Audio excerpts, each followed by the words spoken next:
तो आज हम मास और वेट के बीच में डिफरेंस जानेंगे। सबसे पहले मैं मास बताता हूँ आपको कि मास का क्या मतलब है। देखो, मास होता है द अमाउंट ऑफ मैटर, समझ में आया? The amount of matter, the amount of matter. Matter का मतलब क्या होता है? कोई चीज जिस चीज से बनी है ना वो, तो इसको हिंदी में मैटर को वैसे पदार्थ बोलते हैं, अगर आप लोगों को पता है तो। ठीक है, द अमाउंट ऑफ मैटर। इसकी जो एसआई यूनिट होती है, ठीक है, मास को जिस यूनिट में नापा जाता है वो एसआई यूनिट है केजी। बहुत लोगों ने सुना होगा मास की एसआई यूनिट क्या है? केजी है। अच्छा, अब ये ध्यान रखना कि जैसे एक एग्जांपल मैं अगर दूं, एक जो 2 केजी की स्टील बॉल है ना, 2 केजी की steel ball has more matter, has more matter, bracket में क्या? स्टील। समझ में आ गया? स्टील की स्पेलिंग गलत हो जाती है, पता नहीं क्यों बार बार। हैज मोर मैटर यानी कि स्टील, क्योंकि स्टील बॉल काई से बनी है? स्टील से बनी है। तो 2 KG steel ball has more matter than a 1 KG steel ball. समझ में आ गया? वैसे ही 60 KG man has more mass. अब यहां पे क्या आ सकता है? मास में तुम अपने हिसाब से भर लेना किस चीज से बना है इंसान। फ्लैश एंड ब्लड, ठीक है, flesh and blood, very like negative sounding, but a 60 KG man has more mass than a 50 kg man. समझ में आ गया? अच्छा, 2 kg of sugar has more mass than, more mass यानी कि sugar has more mass than 1 kg of sugar. और mass की सबसे अच्छी बात क्या है कि ये चेंज नहीं होता है जगह के हिसाब से। ठीक है, ये यूनिवर्सल क्वांटिटी है। Mass is a universal quantity. जो 2 केजी की स्टील बॉल है वो अर्थ पे भी 2 केजी ही स्टील रखेगी अपने में, उसमें अर्थ पे भी 2 केजी स्टील होगा। उसको आप स्पेस में ले जाइए, वहां भी 2 केजी स्टील होगा। और अगर आप उसे मून पे ले जाएं, किसी भी प्लैनेट पे ले जाएं, किसी भी प्लैनेट के किसी भी मून पे ले जाएं, तो वहां पे वो 2 केजी की स्टील बॉल में 2 केजी स्टील ही रहेगा। समझ में आए? तो mass is a universal quantity, does not change. ठीक है ना? That is, it does not change. समझ में आ गया? 2 केजी की स्टील बॉल अर्थ पे भी 2 केजी की, उसमें 2 केजी स्टील ही होगा। स्पेस में भी, मून में भी, जुपिटर पे भी, और मिल्की वे गैलेक्सी के किसी और प्लेनेट में, किसी और गैलेक्सी में, एंड्रोमेडा में ले जाओ, कहीं ले जाओ, 2 केजी की स्टील बॉल में 2 केजी स्टील ही होगा। ठीक है, ये बात बहुत ध्यान रखना। समझ में? अब जो जिस चीज को हम सबसे ज्यादा गलत समझते हैं, ठीक है, सबसे ज्यादा गलत इंटरप्रेट किया जाता है, वो यही है, मास और वेट। अभी मैं देखो वेट बताता हूं कि वेट क्या होता है। इसको आप नोट कर लेना ऑब्वियसली, ठीक है, पॉज करके। अब हम वेट पे आएंगे। अब वेट ध्यान रखना, वेट डिफाइन तभी होगा जब ग्रेविटेशनल फोर्स हो, जब ग्रेविटेशनल फोर्स हो। वेट क्या है देखना इधर, ये फोर्स ऑफ अट्रैक्शन, ठीक है, force of attraction, force of, देखना ध्यान से, फोर्स है ये एक तरीके का, force of attraction due to earth's gravity, due to earth's gravity. अच्छा, अब यहां पे अर्थ बोला है, ये अर्थ की जगह मून भी हो सकता था, अगर मून पे हैं हम। समझ में आ गया? मून हो सकता था, जुपिटर हो सकता था, कुछ भी हो सकता था। जिस प्लेनेट पे हम हैं उस प्लेनेट की बात कर रहे हैं, या मून पे है तो मून की बात कर रहे हैं। तो किसी भी ऑब्जेक्ट पे जो फोर्स ऑफ अट्रैक्शन होता है, ठीक है, force of attraction due to earth gravity on an object, on an object.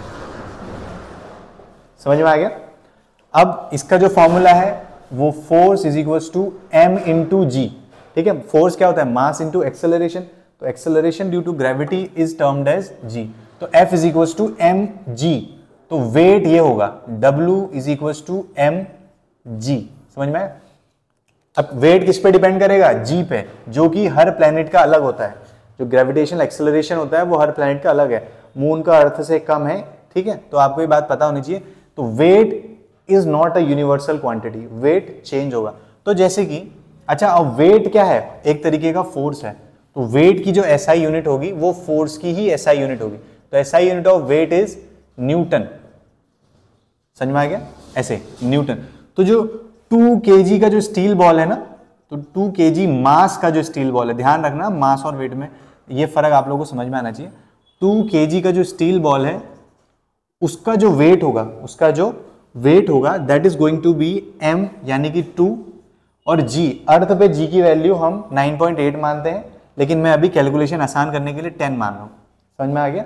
तो 2 × 10 ये kg है और ये मीटर पर सेकंड स्क्वायर है, तो इसकी जो एसआई यूनिट होगी उसको हम टोटली n में लिखेंगे। ठीक है, आप इसे लिखेंगे kg मीटर पर सेकंड स्क्वायर। ठीक है, ये एक्सेलरेशन है मीटर पर सेकंड स्क्वायर और ये मास है kg, तो इसको बोलते हैं न्यूटन। इसको क्या बोलते हैं? न्यूटन। तो यहां पे जो इसका वेट है that is going to be 20 newtons, that is going to be 20 newtons. Similarly कोई भी 5 kg का अगर एक डंबल है, 5 kg का डंबल है अगर, ठीक है, 5 kg मास का, 5 kg मास यानी कि डंबल जिस भी चीज से बना है, चाहे वो स्टील से बना हो, चाहे वो रबर से बना है, मे बी अलग अलग टाइप के होते हैं, तो वो जितना स्टील या जितना रबर यूज करता है उसका मास वो कितना है? 5 kg है। ठीक है, और इसी डंबल का जो वेट है वो होगा 5 × 10, that is going to be 50 newton. यानी कि जब आप उस डंबल को उठा रहे हैं, एक्सरसाइज कर रहे हैं, तो आपकी मसल्स 50 न्यूटन का फोर्स एक्सर्ट कर रही है ग्रेविटी के फोर्स को वो करने के लिए, काउंटर बैलेंस करने के लिए। ठीक है, तभी आप उसको उठा पा रहे हैं। तो weight will depend upon g, and g varies, g vary करता है, अर्थ पे अलग है, मून पे अलग है, किसी और प्लेनेट पे अलग रहेगा। समझ में आ गई ना? तो weight and mass are very very very different things, और जो ग्रेविटेशन है वो आप तभी समझ पाएंगे अच्छे से जब आप मास और वेट के बीच का डिफरेंस समझ पाएंगे। ठीक है, तो 2 kg का जो स्टील बॉल है वो उसका मास है 2 किलो। समझ में आ गया? उसका वेट होगा 20 न्यूटन्स। अब एक कंफ्यूजन आप लोगों को ये होगा कि जो आप 2 kg की मान के चलो शुगर लेके आ रहे हो 2 किलो, ठीक है, तो आपका जो वेइंग स्केल है, दुकान में जो भी उनके पास वेइंग स्केल होता है वहां पे 2 kg रीडिंग दिखाता है, तो आप कहोगे वो 2 kg कैसे दिखा रहा है? देखना, जो वेइंग मशीन होती है ना, वो अपने पे जो फोर्स उस पे दब रहा है ना, जो फोर्स उसको दबा रहा है, तो यहाँ पे 20 न्यूटन के फोर्स ने उसको जब दबाया, वेइंग मशीन के जो टॉप है उसको, तब उसका जो अंदर से एक इलेक्ट्रॉनिक सिस्टम होता है जो जी की वैल्यू से फोर्स को डिवाइड करके आंसर देता है, जो जी की वैल्यू से उस फोर्स को डिवाइड करके आंसर केजी में देता है। ठीक है, जैसे कि यहाँ पे है, अगर F इज इक्वल टू या W weight is equal to mg है, ठीक है, weight is equal to mg mass into g, तो मास हमें निकालना होगा तो कैसे निकलेगा? Weight divided by g. तो आपकी जो वेइंग मशीन है इलेक्ट्रॉनिक वाली, उसने रीडिंग ली 20 न्यूटन्स की, 2 किलो चीनी को नापने के लिए उसने अपने उसमें रीडिंग ली 20 न्यूटन का फोर्स दबा रहा था उसको। ठीक है, और उसने जी की वैल्यू में अभी अपने लिए 10 बता रहा हूं, ठीक है, होता 9.8, तो उसने जी की वैल्यू जो कि 10 है उससे 20 को डिवाइड करके आपको रीडिंग दी 2 kg। समझ में आ गया? तो आप जो 2 किलो चीनी लेके आ रहे हैं वो मास है, वेट नहीं है। आपको लगता है ना भार, क्योंकि बहुत ज्यादा कंफ्यूज इसीलिए किया जाता है क्योंकि भार समझते हैं हम, मास और भार। Mass is the amount of matter, weight is भार। आपको कोई चीज कितनी भारी लग रही है, भारी क्यों लग रही है? क्योंकि आपको उसको उठाने के लिए फोर्स लगाना पड़ रहा है।